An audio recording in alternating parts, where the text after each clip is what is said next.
The world runs on code. In fact, nearly every single aspect of our lives is handled by code in some way, shape, or form. I mean, something as simple as just waking up in the morning to something a little more complex like navigating traffic. And because of this, the amount of code that millions of developers have to work with and manage has grown exponentially. And it continues to grow on a daily basis because, well, technology advances, and we as developers write software to enrich the lives of our users. In order to do that, we need to write, share, and discuss our code with other people.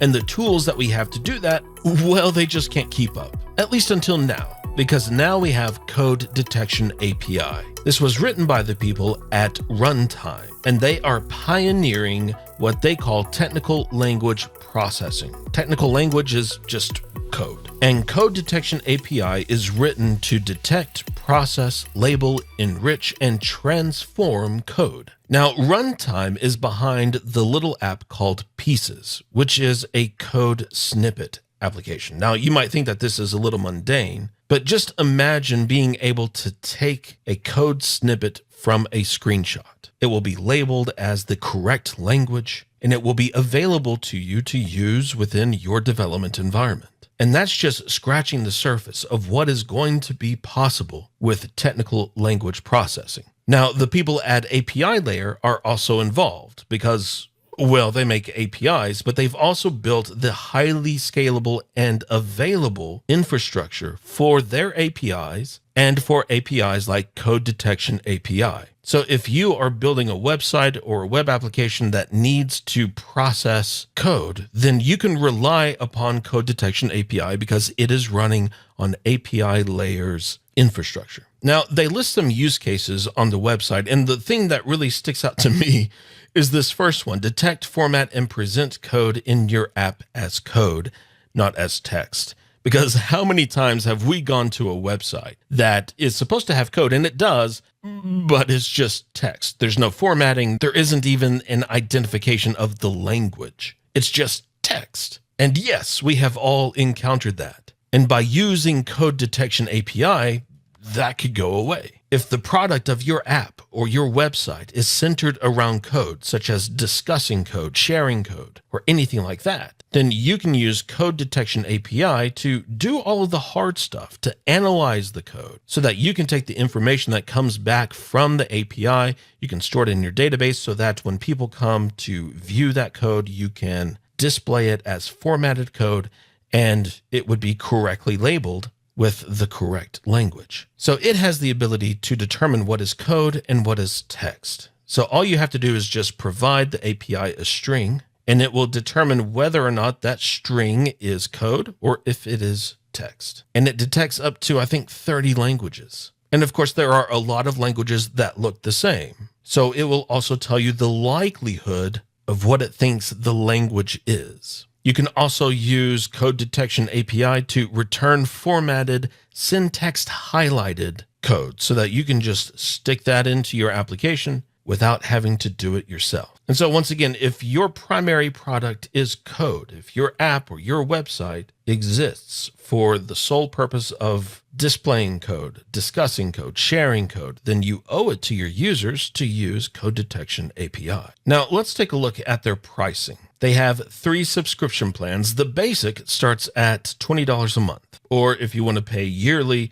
then it comes out to be $15 a month. But you get 1,000 API credits, which I'm not exactly sure what that is, but I assume it's the amount of requests that you can make within a month. And it gives you the results of the text versus code, the code classification, and then some metadata about the code. The Pro plan is $80 a month or $55 if billed yearly. You get 6,000 API credits, the same features as the basic plan, but you also get confidence intervals of the language versus text, confidence intervals on the language classification. It also gives you the ability to pass information such as hints onto the API. And while it's not available now, it will eventually return relevant keyword tags based upon the code snippet. And then if you need more credits, there is the Enterprise plan, which is $320 a month or $220 if billed yearly. you get the same features, but 36,000 API credits. And of course, if you need more than that, contact them because they do want to meet your needs, just like you want to meet the needs of your users. Well, now let's look at some code. Let's actually use this API to determine whether or not the string we provided is text or code. So the first thing you need to do is create an account because you will need an API key. So you will want to click on this Connect Developer account. And if you have a Runtime Dev account, then go ahead and put that in. If not, you'll need to sign up. And after you verify your email address and sign in, you will be taken to the Runtime Developer console, which gives you some getting started information, but it won't give you your API key, or at least not yet, because in order to do that, you also need to set up a subscription. Now, there is not a free plan with the code detection API. Instead, all of the plans come with a 14-day free trial. So you will need a credit card in order to get started. Of course, if you cancel before the 14 days, your credit card will not be charged. But after you have your API key, you can of course use it to make requests. Now, first of all, it's worth noting that Code Detection API currently does not support cross-origin resource sharing, or CORS. So you won't be able to make requests from within a browser unless if you set up your own server-side proxy. So in this example, we are going to be using PHP. And to make things a little bit easier on me, I'm going to use the Guzzle HTTP client. So I'm going to install this with Composer. You can, of course, use whatever HTTP client you would want to use. And then I'm going to start up the development server. Now, I already have a web page ready to go. We are just going to add the PHP code that is going to accept the code from the user. We're going to send that off to the API, and then we will display the results underneath the form. So it's going to be very rudimentary, and at least compared to modern frameworks like Laravel, it's going to be very crude, but it is going to work. So I have my API key inside of this settings.php so that I can just use that very easily. The first thing we want to do is pull in everything that was installed by Composer. So we're going to pull in the autoload file so that Guzzle will automatically be loaded. And since this is a form, we are going to make a post request. Whenever you make a request to Code Detection API, it needs to be a post request. So it just makes sense that our form is going to make a post request as well. Well, there's other reasons why that would make sense, but the first thing we want to do is make sure that we have a post request, and the name of the field that we are going to be looking for is simply text. That is the name of our text area, and so that is the input that we want to work with. So let's go ahead and let's grab that value. The next thing that we will need is our HTTP client. So we will new up the Guzzle HTTP clients constructor. And we could supply the base URL, but since we are just making one request, it doesn't make a whole lot of sense to do that. So now let's make our request. We are going to get a response that we will want to store. So we will save that in the response variable. And our request is going to be a post request. We will make that to HTTPS. Well, it's the endpoint of the API, which is api.runtime.dev/TLP. We need to provide the API key. We do that with the API key URL parameter. And then we need to provide our data. Now, the API accepts a JSON payload. So we are going to tell Guzzle that we want to supply the following JSON structure. This structure has an iterable property. This is going to be an array of all of the inputs that we want to process.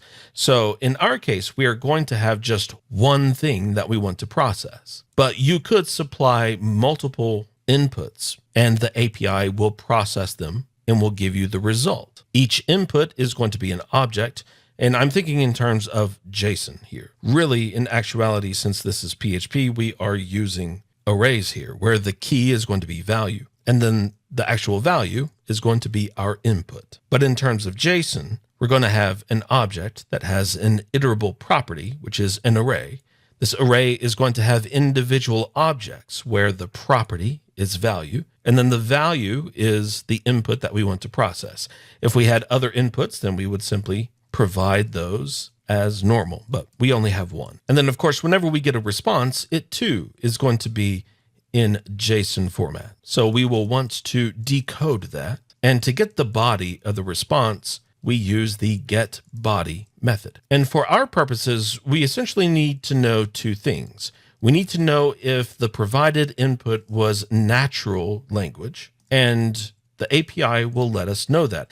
It is going to respond with an object that has an iterable property. It too is going to be an array, and the elements in this array is going to directly reference the elements in the iterable request. So the response's iterable with an index of 0 is going to be the result for the request's iterable index of 0. And this is going to have a property called natural language, which will also have a property called result.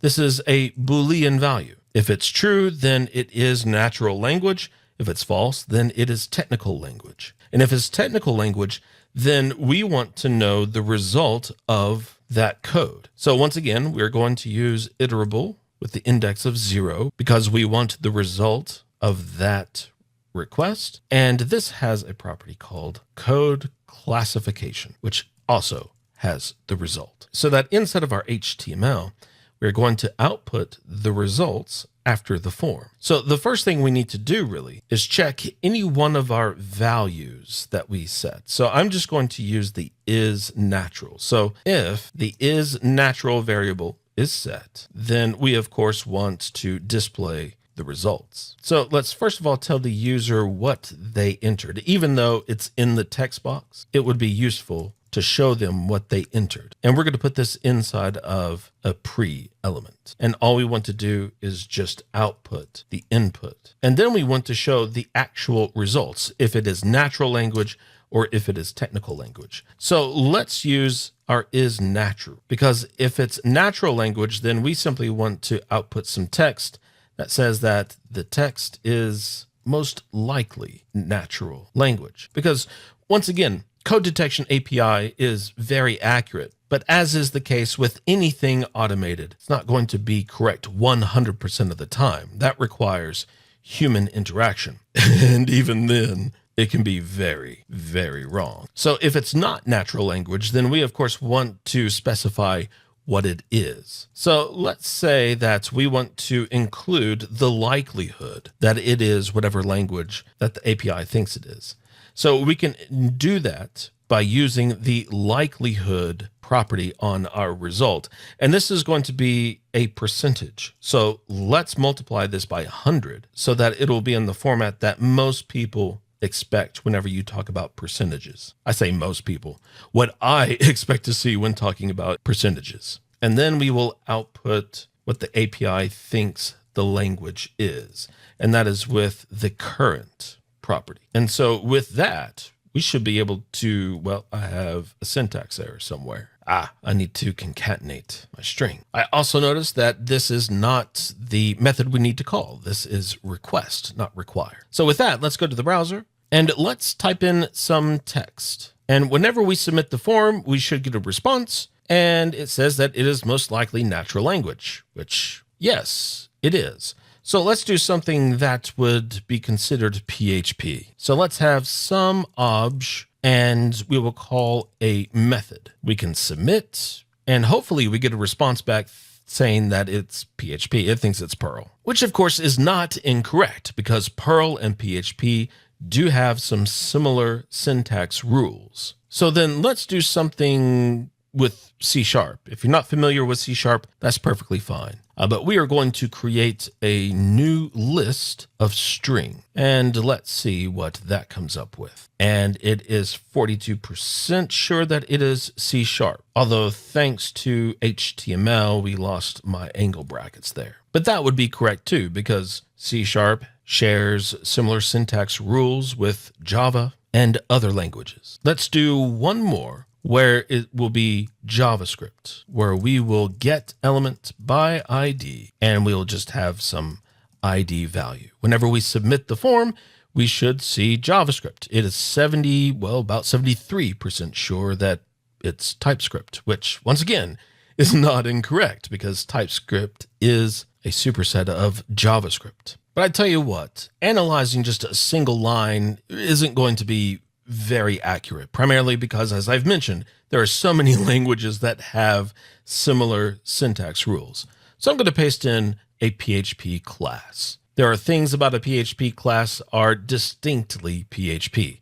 So let's submit this. Let's see what the result is. And there we go. They are pretty much 100% sure that it is PHP. And so if you or your team are writing software that targets developers, where you are focusing on code, letting developers share, view, and discuss code, then make your lives easier. Use Code Detection API. It will automatically process, detect, label, and format your code. And it is so easy to get started. It's extremely fast and reliable, and most of all, it's easy to use. So go ahead and create an account today.